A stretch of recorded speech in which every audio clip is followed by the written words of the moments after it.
The Constitution of Indiana is the highest body of state law in the U.S. state of Indiana, establishing the structure and function of government, and enumerating specific rights of Indiana citizens. It is composed of a preamble, articles, and amendments. The Constitution may be amended by the Indiana General Assembly subject to ratification by a vote of the people, as specified by Article 16 of the Constitution. The current Constitution is the second Constitution of Indiana, enacted in 1851 in response to a fiscal crisis in the 1840s, with numerous amendments. The first Constitution was created in 1816 for the territory of Indiana after the United States Congress had agreed to grant statehood. The Constitution, among other provisions, specifies a democratic-republican form of government consisting of three branches: executive including administration, legislative, and judicial, a Bill of Rights, grants suffrage and regulates elections, provides for a state militia, state educational institutions,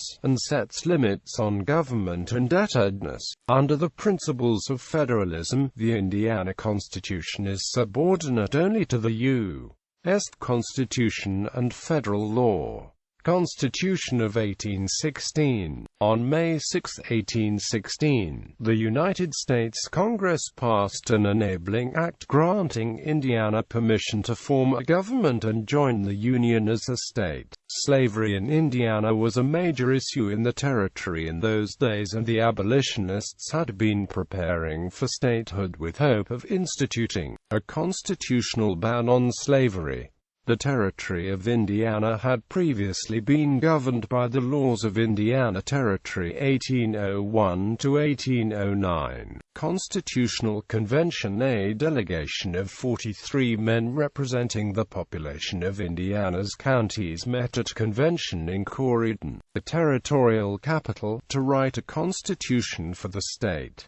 All but two counties were represented. The delegation included Jonathan Jennings, who presided over the convention, William Hendricks, who served as secretary, Dennis Pennington, Davis Floyd, Ratliff Boone, and Noah Noble, among others. The majority of the members were associated with the anti-governor and anti-slavery faction that controlled the territorial legislature. Throughout June 1816, the delegates worked on the Constitution. The summer heat often caused the delegation to move outdoors and work beneath the shade of a giant elm tree, which would later be called the Constitution elm and made a memorial, the trunk of which is still preserved. The delegates adopted the Constitution on the 29th of June 1816, by a simple majority vote. It was not submitted to the public for ratification. Summary and features. Indiana's 1816 Constitution was very similar to that of the other states at the time in that it organized the government into a republican form and created a basic framework for the functions of government. Instead of being specific on most individual issues, it broadly defined principles and enabled the state to function as a loosely bound unit. Large parts of the constitutions of Kentucky and Ohio were copied verbatim. The few alterations made to the formula resulted in the legislative branch being dominant over the executive and judicial. The legislature was set to meet annually, and elections would be held annually to elect representatives, with senators being elected every 3 years. The governor served a term of 3 years, and was limited to 2 consecutive terms. The governor's vetoes could be overridden by a simple majority vote of the legislature. The judicial branch and its districts were to be created and adjusted by the legislature. The governor appointed the judges to serve 7-year terms with the confirmation of the Senate. Article 1 of the Constitution contained a Bill of Rights conferring many of the same same rights as the United States Bill of Rights. The people were explicitly noted as being the sovereigns of the state. Voting rights were granted to all white males over 21 years of age who had lived in the state for 1 year. All white men age 18 to 45 were required to serve in the militia when called upon to do so, while non-whites were explicitly denied entrance into the militia. The Constitution placed a ban on slavery and involuntary servitude, but did allow for existing indenturing arrangements to continue. The central item which was new to American constitutions was a liberal clause ordering the creation of a general system of education, assigning in regular gradation from township schools to a state university wherein tuition shall be gratis and equally open to all. Quote, "This was a significant alteration and expansion of the education clauses of the template constitutions used during the convention. One of the most important provisions in the first state constitution of 1816 was Article 8, Section 1, which expressly forbid the introduction of slavery in the state and was written in such a way to prevent slavery from ever being permitted in the state, even forbidding the anti-slavery clause to be changed by constitutional amendment. The section said the Constitution could be amended for any reason but as the holding any part of the human creation in slavery or involuntary servitude can only originate in usurpation and tyranny. No alteration of this Constitution shall ever take place so as to introduce slavery or involuntary servitude in this state, otherwise than for the punishment of crimes whereof the party shall have been duly convicted." Quote, "This part of the Constitution was retained into the new Constitution written in 1851. Criticisms and call for rewrite. Rapid social change initiated need to revise the Constitution. Some of the divisive issues were guaranteeing secrecy of ballots, granting more local power over school funding, suffrage for immigrants, concerns over the amendment process for the Constitution, extending legislative terms and legislative sessions, the impeachment process for state officials, limiting legislative authority over local matters. This resulted in a new constitutional convention being convened in 1850.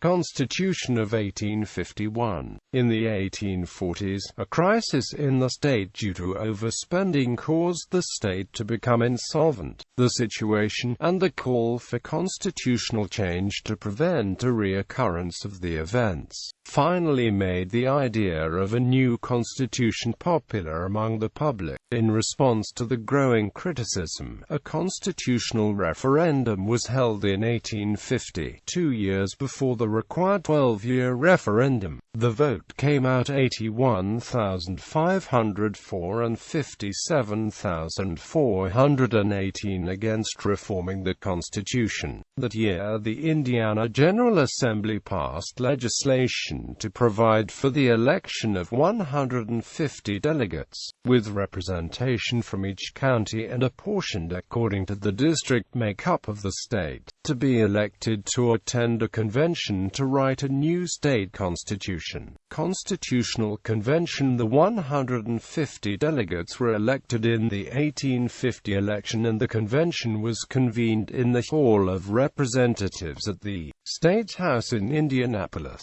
starting October 7, 1850. The delegation was split with 95 Democrats and 55 Whigs. George Whitfield Carr, who was the Speaker of the House in the last session of the General Assembly, presided over the convention. Other members included Thomas Hendricks, David Wallace, and Alvin P. Hovey. Both parties adopted a set of proposals they wanted incorporated into the Constitution prior to the convention. Whigs wanted all judicial and legislative office at all levels of government publicly elected, expansion of suffrage to all citizens over 21 including blacks, a ban on public debt, minimum funding requirements for schools, requiring the legislature to only enact laws that went into effect statewide, and the lowering of salaries of all public officials. The Democrats adopted their items after the Whigs, and included the same items. Democrats accused the Whigs of stealing their issues to gain more representation at the convention. The first week was spent organizing the convention, and the first session was convened on December 26, 1850. Once debate focused on the Constitution. The primary goal was to find ways to reduce the cost of government and increase its efficiency. The session lasted 127 days, ending February 10, 1851. Topics discussed were election of local officials, sheriffs, commissioners, board members, judges, coroners, auditors, clerks, etc. Expansion of suffrage, biennial legislative sessions, banning special legislation targeting only certain localities, and the impeachment process for local officials. To remedy many of these problems, the constitutions of Illinois and Wisconsin were used as references, the states having already dealt with similar issues. The resulting constitution was Jacksonian and significantly expanded the democratic principles. Adoption. The new constitution was written in several different sections. When the constitution was submitted to the public for voting, they could vote on each section, meaning that all, part, or none of the constitution could be approved. Some sections that were approved in the convention were voted down by the public, including a clause allowing universal suffrage regardless of race or sex. The Constitution was submitted to the general public in the election of 1851 and was ratified. Went into effect the 4th of July 1851, and has since remained the highest state law in Indiana. The sitting elected government was permitted to retain the seats, but had to swear an oath to uphold the new constitution until a new government could be elected. Clauses. With the anticipated reduction in workload, the General Assembly was changed to meet biennially rather than annually. Terms of office were extended for all elected offices, representatives to 2 years, senators to 4, and governors to 4 years. To prevent the legislature from interfering in local affairs, as had become common, the General Assembly was banned from creating legislation that would not be applied to the entire state. To remedy the state's suffrage problem, voter rights were granted to any naturalized native white male citizen who had reached the age of 21. This gave the right to vote to hundreds of thousands of voters who previously had been ineligible to vote. Women's rights were also greatly expanded in the new constitution. Married women were granted the right to own private property, and also granted the right to jointly own property with her husband. The most controversial clause in the new constitution was the ban placed on allowing blacks to immigrate to Indiana. It was later struck down by the courts. The courts were reorganized and the Supreme Court was made an elective body. The terms were extended to 7 years. Another clause dealt with the Bank of Indiana. It barred the bank's charter from being extended and put a ban on the creation of another similar bank. One of the most important changes was the abandonment of the short ballot. More public positions were made electable, like the Secretary of State and Attorney General. These changes were pushed through by the Whig minority in a hope to break the Democratic hold on power. Education was the focus of several sections of the Constitution. The clauses dealt primarily with forcing the state government to adequately fund local schools while providing boards of local residents to manage the funds and the schools. It also created a state superintendent of public instruction and gave the state some authority in setting curriculum. The Constitution also officially adopted Indiana University as the state's seminary, guaranteeing its state funding. Because no divorce clause was included in the original Constitution, the legislature had to grant divorces on a case-by-case basis. This and other issues were delegated to the the courts and clerks in the new Constitution. Amendments. The early criticism of the Constitution was its lax voter regulations. For the time of its adoptions until 1917, Indiana was frequently the victim of voter fraud. A 1917 amendment put voter registration rules in place. The whole of Article 13, which contained several other restrictions on blacks, was repealed and amended in 1881. The final barrier, banning blacks from joining the militia, was removed in 1963. The same year, the Indiana Civil Rights Act was passed into law. Another problem was the organization of the courts. The Supreme Court became overloaded with cases and an appellate court was created at the turn of the century. During the 1970s, a series of amendments were enacted to make the court constitutional and to reform the method of electing Supreme Court justices. Justices were again made appointed positions. A list of candidates was created by the Indiana Judicial Nominating Commission, narrowed to 3 finalists and thus submitted to the governor, who then chooses one. The justice could then serve 2 years before being subjected to a retention election. If retained, then the justice could continue the term for up to 10 years. All 5 of the justices must face a retention vote once every 10 years on the ballot of the general election. During the 1970s, it became apparent that the General Assembly was not able to complete all the work in the time allotted by the Constitution. An amendment was passed that allowed the General Assembly to meet annually. The long session, which occurred the year after the election, was left the same, allowing the body to continue meeting for 61 days. But on the following year, the Assembly was authorized to meet again for a 30-day period. Constitutional decisions. The state Supreme Court used the 1816 clause prohibiting slavery in several cases, including LaSalle v. State and in re Clark. The clauses banning black immigration immediately came under criticism and was ruled unconstitutional in the Supreme Court case of Smith v. Moody in 1861. In 1864, Article 13 of Indiana's revised 1851 Constitution, which prohibited blacks from moving to Indiana, was declared unconstitutional after the famous case of Freeman v.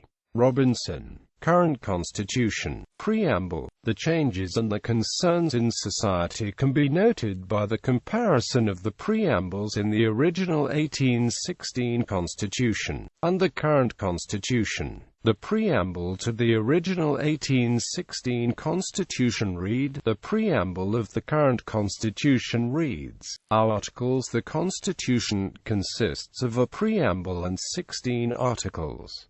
They are as follows. General provisions. The entire Article 3 is the shortest provision of the entire Constitution, having one section consisting of one sentence. Article 5, Section 1, provides that the governor may not serve more than 8 years in any 12-year period. Article 5, Section 8, prohibits anyone holding federal office from being governor. Article 7, Section 2, declares the state Supreme Court to have one Chief Justice and not less than 4 nor more than 8 Associate Justices. Article 7, Section 15, provides that the 4-year term limit for elective office set forth in Article 15, Section 2 does not apply to judges and justices. Article 9 provides for the state to create and fund education of the deaf, the mute, and the blind, and for the treatment of the insane, and institutions for the correction and reformation of juvenile offenders, but provides that counties may provide farms as an asylum for those persons who, by reason of age, infirmity, or other misfortune, have claims upon the sympathies and aid of society.